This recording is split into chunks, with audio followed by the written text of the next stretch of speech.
Halo, jumpa lagi bersama saya dalam studi Al-Quran.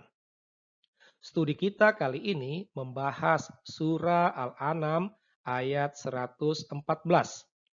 Seperti studi Al-Quran lainnya, ini juga merupakan sebuah telaah logis, sehingga dibutuhkan nalar akal sehat untuk dapat menyimak video berikut ini. Kalau kita membuka Al-Quran surah Al-An'am ayat 114, maka kita akan menemukan kalimat sebagai berikut. Pantaskah aku mencari hakim selain Allah? Padahal dialah yang menurunkan kitab kepadamu secara rinci. Orang-orang yang telah kami beri kitab mengetahui benar bahwa itu diturunkan dari Tuhanmu dengan benar. Apa yang tertulis ini diyakini oleh orang Islam sebagai kata-kata Allah. Kata-kata Allah inilah yang disampaikan kepada Muhammad. Kata-kata inilah yang didengar oleh Muhammad yang kemudian didiktekan kepada pengikutnya untuk dituliskan. Ya. Sekilas kata-kata Allah ini tidak ada masalah. Namun kalau ditelaah secara kritis dengan alat bantu ilmu bahasa, maka ditemukan keanehan dan juga persoalan.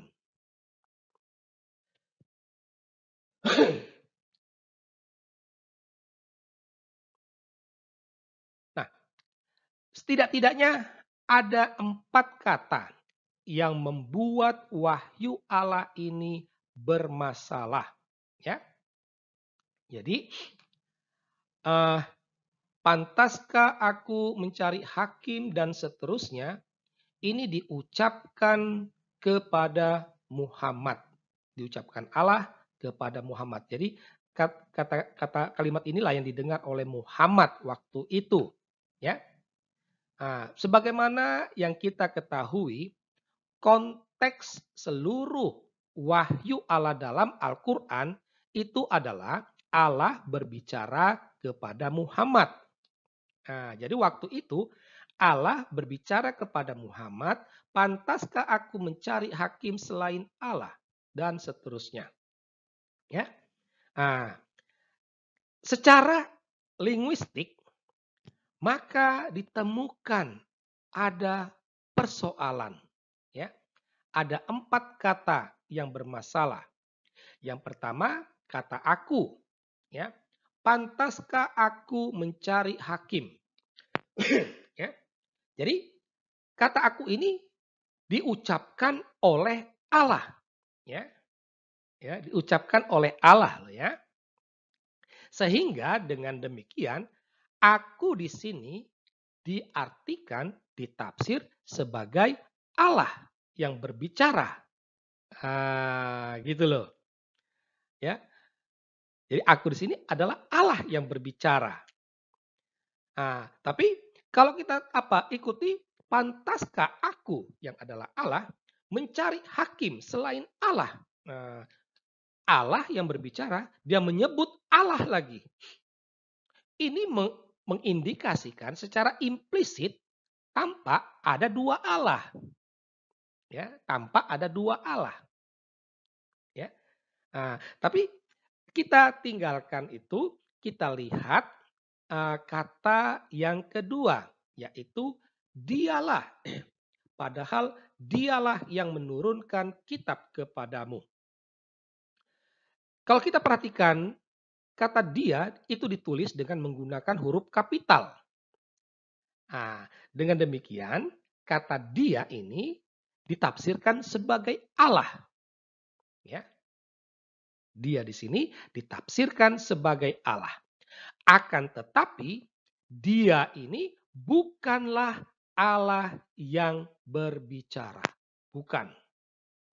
Nah, dia ini adalah Allah yang menurunkan kitab. Ya.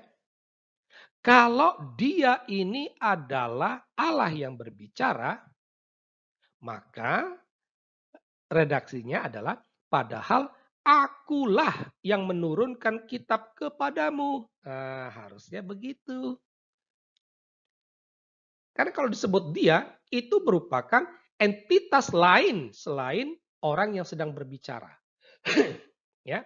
Kata dia itu merujuk kepada orang lain yang bukan sedang berbicara. Ya. Nah, jadi dia ini adalah Allah yang bukan berbicara, tetapi Allah yang menurunkan kitab. Dari sini mulai jelas tampak bahwa ada dua Allah. Ya. Kata yang ketiga itu adalah kata kami, orang-orang yang telah kami beri kitab. Ya. Nah, kami di sini juga menggunakan huruf kapital, sehingga kami di sini diartikan sebagai Allah. Ya. Tetapi secara linguistik, ya, kata kami ini merupakan kata ganti orang ketiga jamak. Jamak itu berarti lebih dari satu. Ya. Dalam kata kami itu ada aku dan dia. Gitu. Ya.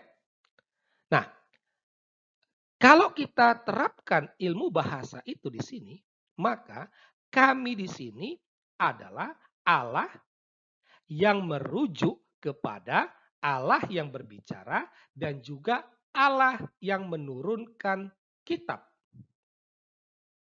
Ya. Jadi kami di sini bukan sebagai bentuk perhalus, bentuk tunggal perhalus, bukan.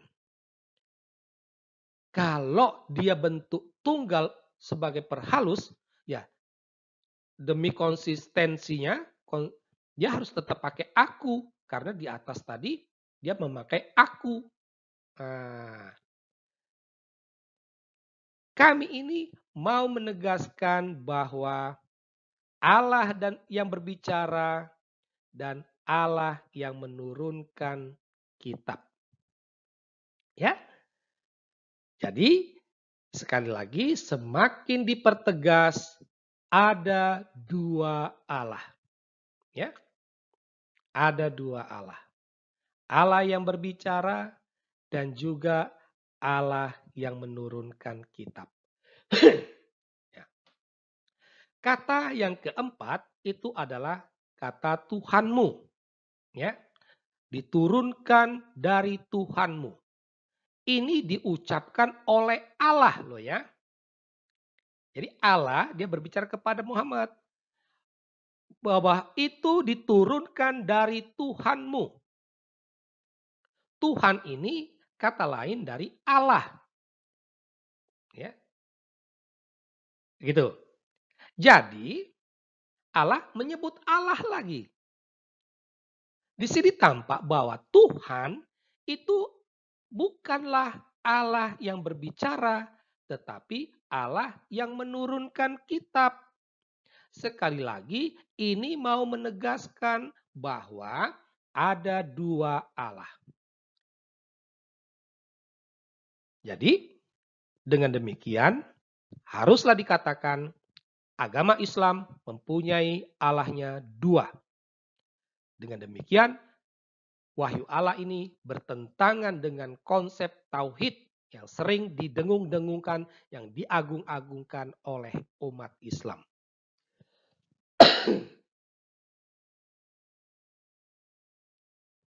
Akhirnya kita sampai pada kesimpulan. Dari kajian logis kita di atas, kita dapatkan beberapa kesimpulan. Yang pertama, betapa kacau balau dan tidak jelasnya wahyu Allah dalam surah Al-An'am ayat 114 ini. Ya, begitu kacau balau. Ya, kata gantinya berubah-ubah. Ya. Nah, kacau balau dan tidak jelas ini mau membuktikan bahwa surah Al-An'am ayat 114 ini bukanlah wahyu Allah. Ini terlihat dari penggunaan kata ganti, ya. Mana mungkin Allah yang berbicara menggunakan kata dia untuk Allah, ya. Itu. Ini mau menunjukkan bahwa Allah ada dua. Dan adanya perubahan berubah, ya. Surah Al-An'am ini merupakan hasil rekayasa Muhammad. Ini harus jujur dikatakan. Sebagaimana yang dapat dibaca dalam surah Al-Anabiyah ayat 5. Nah, karena ini bukan merupakan wahyu Allah, wahyunya kacau balau dan tidak jelas, maka haruslah dikatakan Al-Quran bukanlah kitab yang sempurna. Demikianlah kajian logis kita terhadap surah Al-An'am ayat 114. Semoga kajian ini mendatangkan pencerahan bagi Anda. Sekian dan terima kasih.